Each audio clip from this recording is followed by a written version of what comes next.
Good evening, and thank you for coming to Under One Roof, Community Shelter Board's signature fundraising and thought leadership event.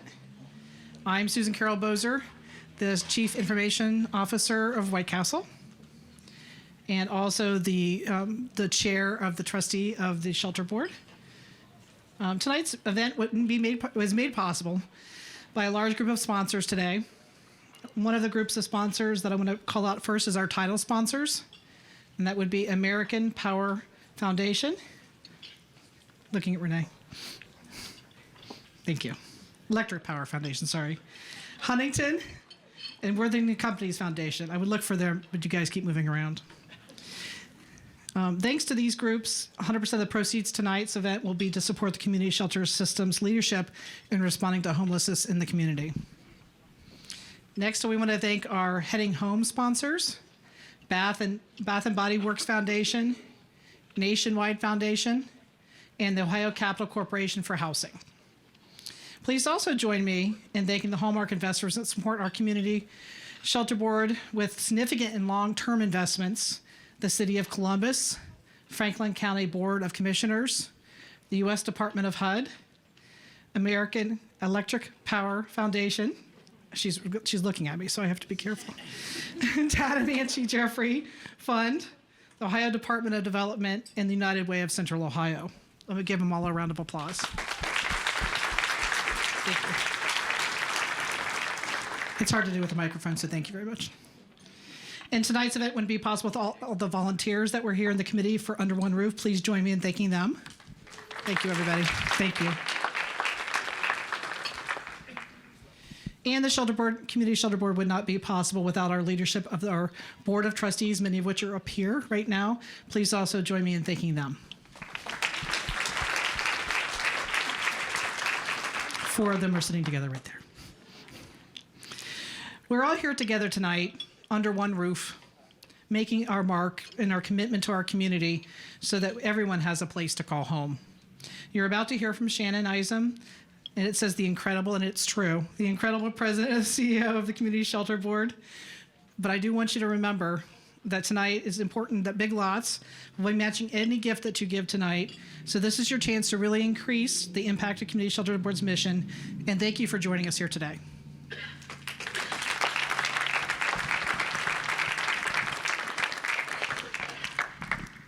Please welcome the President and CEO of Community Shelter Board, Shannon Isom. Oh gosh, thank you. I'm Shannon Isom, President and CEO of the Community Shelter Board, and I want to just pause and look at this beautiful room. Thank you. Thank you for attending. We do this annual event every year. And like many of you, whether you're at a nonprofit, certainly or a business that supports those events, these can be tiresome. I know that. There's a couple of things that we really wanted to make sure that we did. First is just to ground us that this isn't an event, but this is a time in which we have different groups coming together to speak to each other about what feels like a never-ending issue: housing shortage, homelessness, and the confounding issues that are connected to it.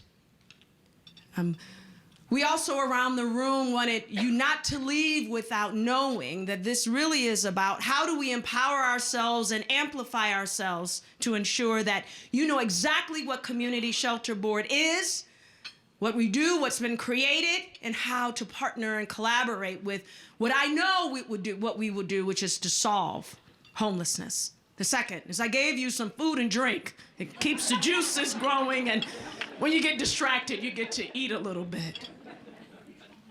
But more than anything, and I've said this, that most events are centered in raising dollars and making no apologies that we are doing that too.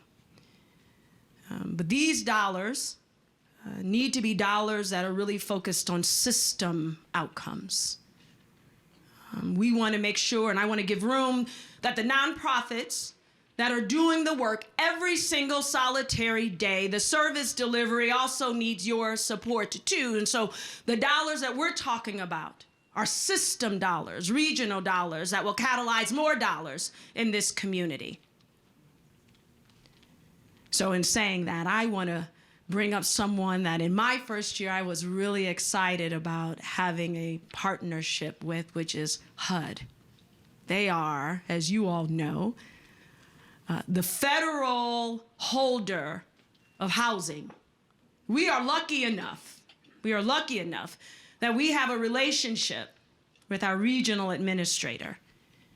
She is the highest ranking person around a 6-state region, and she's been here with us, and we're gonna have a conversation about how do we do this thing? How do we do it better? How do we challenge ourselves and hold ourselves more accountable? And this wonderful creation called the Community Shelter Board has the ability and the authority to do it.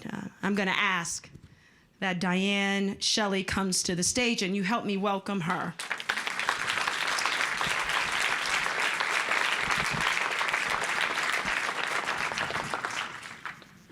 And Diane, have a seat. Thank you so Oh, much. yes.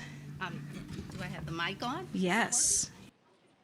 Wow, look at all the I people. know, it's nice, right? Good work. Yeah, thank you. Now, they told me, Diane, we only have 20 minutes, and you know I'm very long-winded, so I'm going to try my hardest to keep us on track. I want to introduce to you all, though, who Diane is. Diane, I said already, is the regional administrator of the Great Lakes region for the U.S. Department of Housing and Urban Development, making her the highest ranking official in our 6-state area. But she's also a retired Illinois state judge. She's going to speak to us, talk to us, and I'm going to have some questions for her, and I'm going to talk a little bit as well about how we are doing in comparison to other states and other communities in which you get to govern. So as I say that, would you like to greet the room? Yes, please, if I may. First of all, I would be remiss if I did not acknowledge the wonderful work of the Shelter Board. Thank you for allowing me to be in your space. And I want to thank all the lovely people that are in the audience. Your presence here tells me something. It tells me that the city of Columbus, the surrounding area, you're engaged, you're concerned about the work that needs to be done to make sure that all of America is housed. So thank you so much. And I have been so impressed with you from day one. And so we want to support partners like you and the Shelter Board. Thank you. Thank you, Diane. We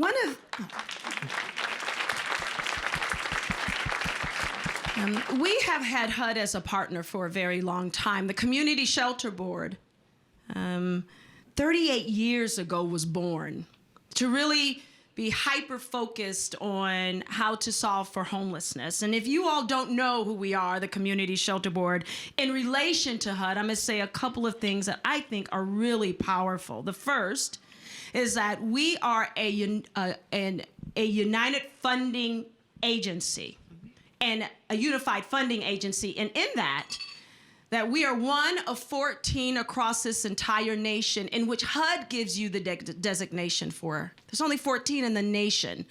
But what is special about that is that we were the first. In fact, they came and looked at the model that was created their own model, but took a lot of what we were already doing, called it a unified funding agency. And this relationship then that we have is also a very contemporary and progressive one. A couple of other things is that out of those 14 UFAs, we're ranked number 2. Okay.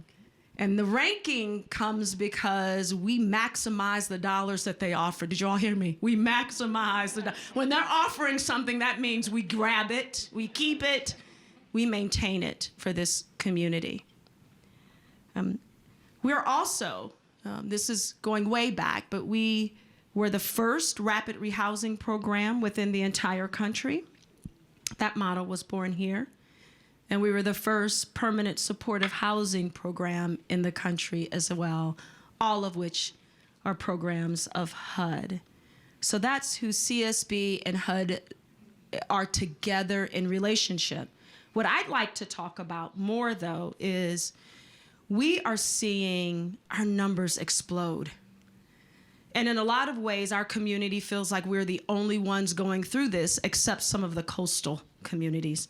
Can you talk to us a little bit from your perspective of how our numbers, these exploding numbers around homelessness, not enough housing, how that compares to other communities that you see?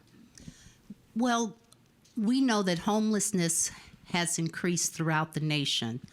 And as long as one person is unhoused, it's a problem. But as far as this area, Ohio, I have to say that we're kind of in the middle. I mean, we have the extremes in our coastal areas, but we're right in that middle. So our numbers aren't as great as others, but then it's larger than many communities. So it remains an issue, and there's still a lot more work that needs to be done.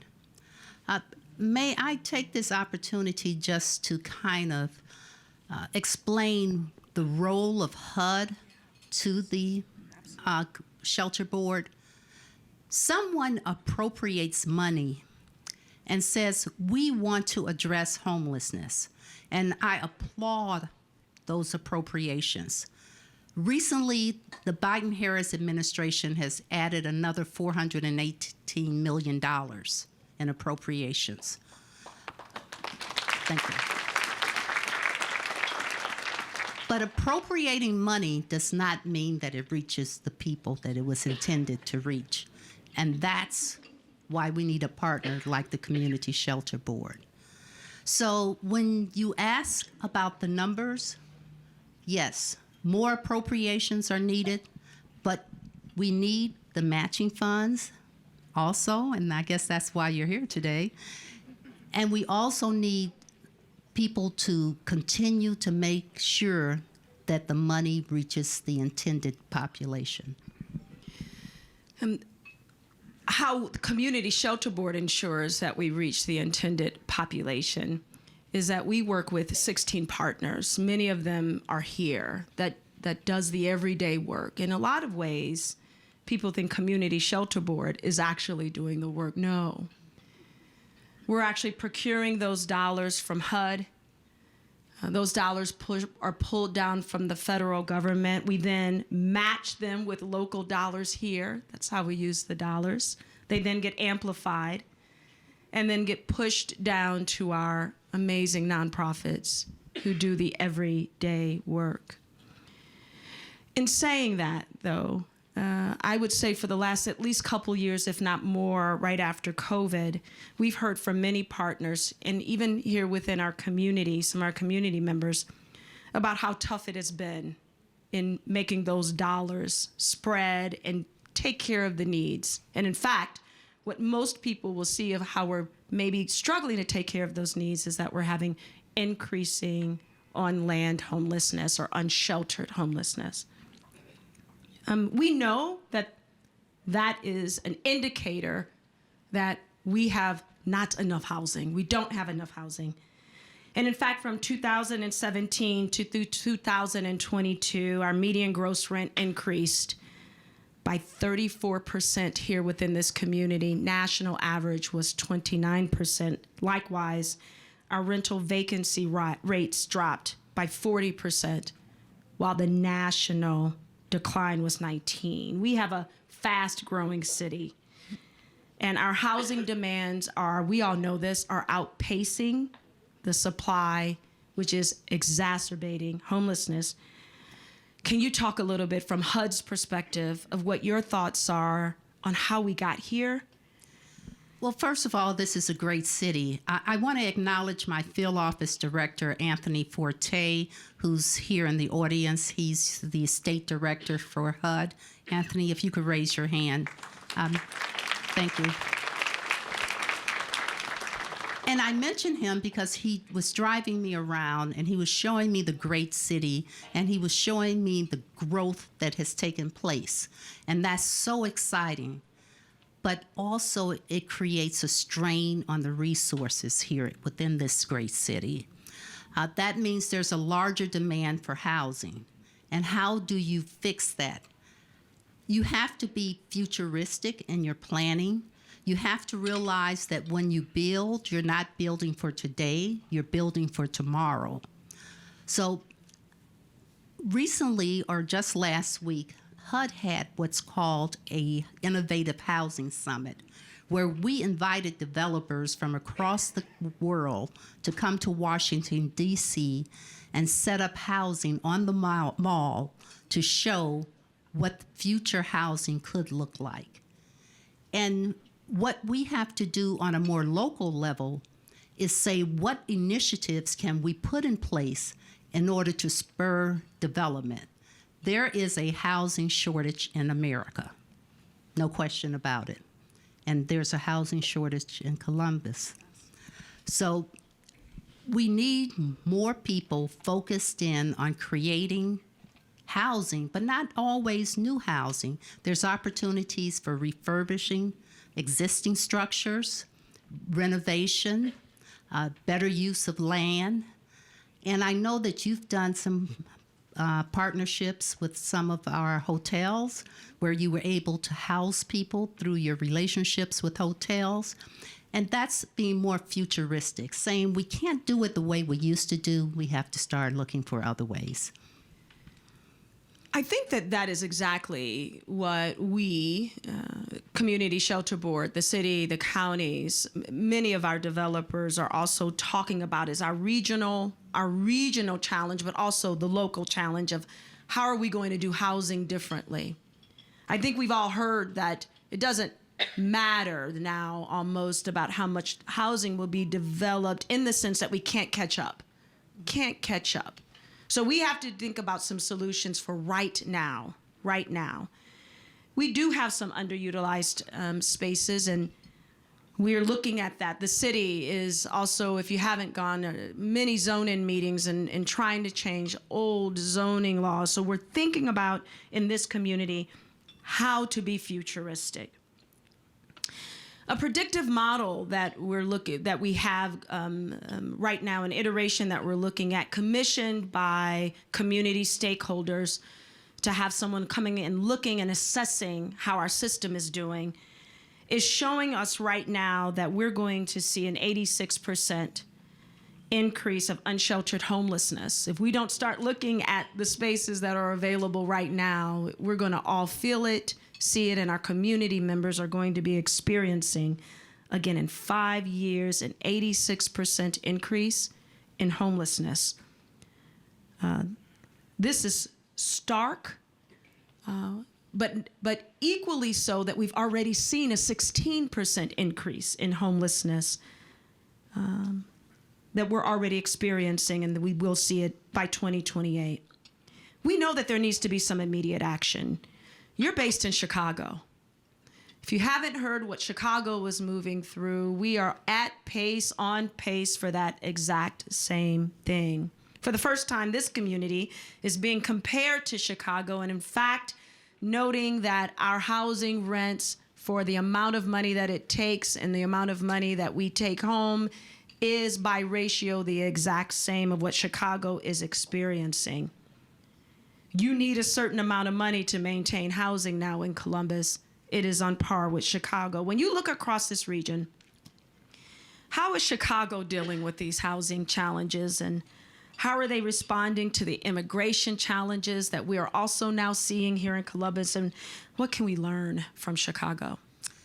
Well, there's this saying, all politics is local. And I think housing issues are also local, where local community groups, organizations like yourself, our esteemed elected officials, have to begin to address the use of space. One program that HUD has initiated is we're actually providing funding for municipalities and not-for-profits who want to look at zoning issues. We have issued a notice of opportunity of funding. That period has ended, and we will be making awards shortly. There should be an official announcement in the coming weeks of what communities won. But the focus of it is to say that on a local level, we have to say that you can't have that big yard. You have to start thinking about constructing multi-family units in maybe areas where you only have single-family residents now. And I know everyone says, not in my backyard, but I've seen it work. I've been to visit some of our neighbors in Minneapolis, where they moved into a single-family neighborhood and created quadruplex. And then they moved 4 families into that same land space. And I had an opportunity to walk in, speak with those families, and they were like, I never thought I would live in this neighborhood. I never thought I would have this opportunity. So I think on a local level, we have to start looking at housing in a different way. Chicago has done some things, and I'm very proud of my city, but we have the same challenges that large urban areas are having throughout the country. And I shouldn't limit this to urban areas because our rural areas are suffering also. And rural unsheltered homelessness is increasing. We have also made special funding to address rural areas. So I'm sorry if I rambled on a little bit, but I wanted to share with you as much information as possible. And I did not begin by extending greetings from our acting secretary, Adrienne Todman. She wished she could have been here today, but she's traveling the nation, doing the great work that has already been started by Secretary Fudge, a native Ohioan. So I bring greetings from Secretary Todman. Thank you. Along that same theme, the Community Shelter Board thought last year as they were transitioning this leadership role about a new perspective. And I presented to the board and this community what I hope to grow and optimize, which is a homeless system that is responsive to poverty. We know we don't want to increase shelter beds. We know that. The return on that investment could be used differently. I think we need more housing, and I'm pressing into more housing. We need to have a better footprint, though, in our poverty housing. We know that our naturally occurring housing is going away, is being bought by other developers, is being repurposed for other type of housing. And so we are losing housing while rents are increasing and we have lack of development. This is an ambitious strategy. I know that. I've been told that. Ending homelessness among families is a big cure. But I think we can do it. So as we think about the quality of care, recidivism, length of stay in the shelter, what are we missing from your perspective that we should be considering? And also, so many communities across the region or nation are facing these challenges that we are. Are there any really timely HUD strategies that we should be thinking about right now, deploying and aligning with? Well, supportive services, wraparound services, social services. We realize that housing is more, and I say this all the time, than 4 walls and a roof. It's the individual, it's the community. So you have to have supportive services coupled with economic development.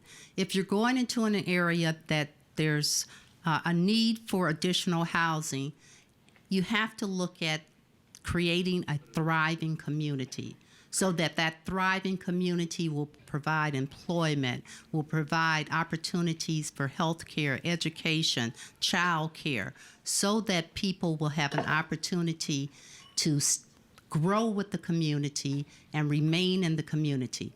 there has to be supportive services there because, as we know, our neighbors that have been unsheltered for long periods of time, you know, they suffer from they have trauma that we have to address. We all have trauma in our lives, but the magnitude is something that we can't ignore if we're really going to make permanent, substantial changes and integrate them into communities. So under our CPD, our Community Planning Development Grants, we are focusing in on providing those types of supportive services.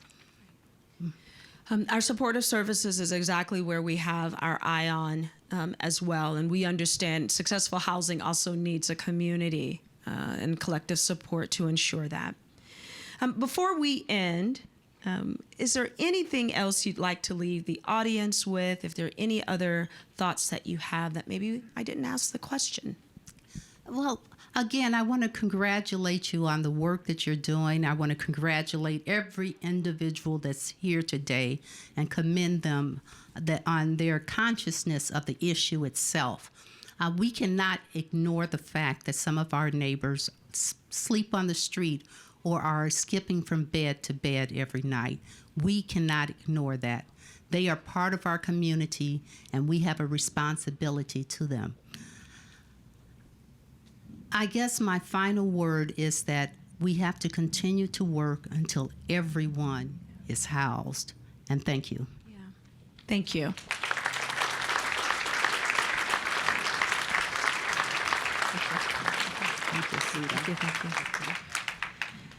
There's a couple of things that I would like to, as we wrap up that talk, there's a couple of things I would like to leave you all with before you leave us for the evening. Again, thanking you for your time, thanking you for a couple of minutes where you concentrated on the issues that Community Shelter Board concentrates on every single solitary moment of the day. We are concerned about any community member that does not have a place to call home, and we will continue to think about and challenge partnerships, HUD, relationships, federal, on how we can find good solutions, right aligned solutions for this community. In the meantime, I'm going to ask that you walk with me and help me help this community. CSB cannot do it alone. Our nonprofits cannot do it alone. A couple of things I'd like to leave you with. First is advocacy. We need everyone to know that this is a community issue, a community member issue. And so advocate for the community to be a healthy community, a community in which all can have sustained housing. One thing that I must shout out is that the city of Columbus has zone-in meetings going on right now. You can learn how zoning changes have dramatically impacted the amount of affordable housing within our community.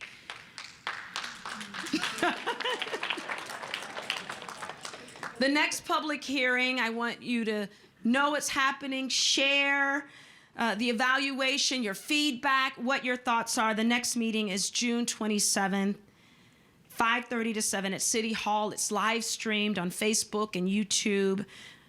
Consider attending if you can. It is a powerful, powerful room to be in with others. Attend your local government meetings. Show up at Franklin County, show up at the city, especially any public hearings on new developments, and be a voice for our future residents, be a voice for our children, be a voice for someone else's children in our growing community. Share your passion. Get involved with any of our nonprofits, the Affordable Housing Alliance of Central Ohio, Neighbors for More Neighbors, Columbus are two places to start. I also must shout out that because our nonprofits do so much good work, if you know a CEO or an executive director, send them a note of thanks. Expand our definition of community. Let us not define community as our own street and our own neighborhood and our own folks that look like us.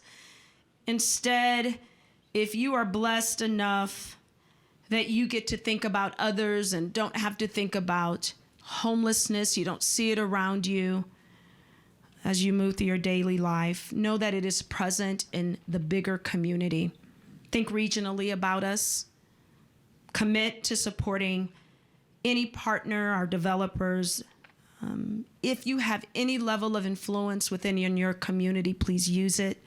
We need your help.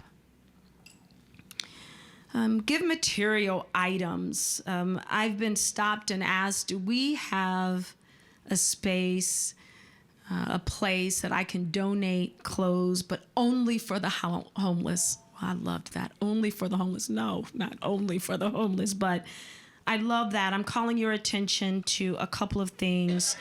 You can donate to the Open Shelter. You can donate to Jordan's Crossing.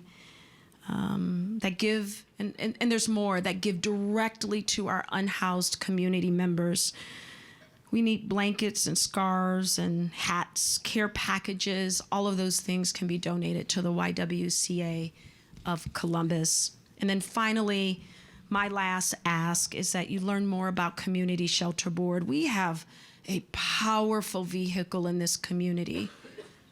Only 13 other communities have the power to scale and move dollars from a system perspective.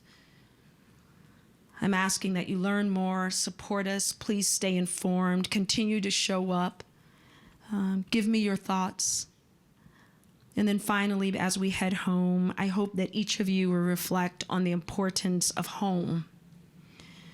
And let that be our touchstone for the continued work ahead. And until next year, that if you are able to go to a home and have safety within the people that love you and keep you, that you think about those that do not and help us. Thank you.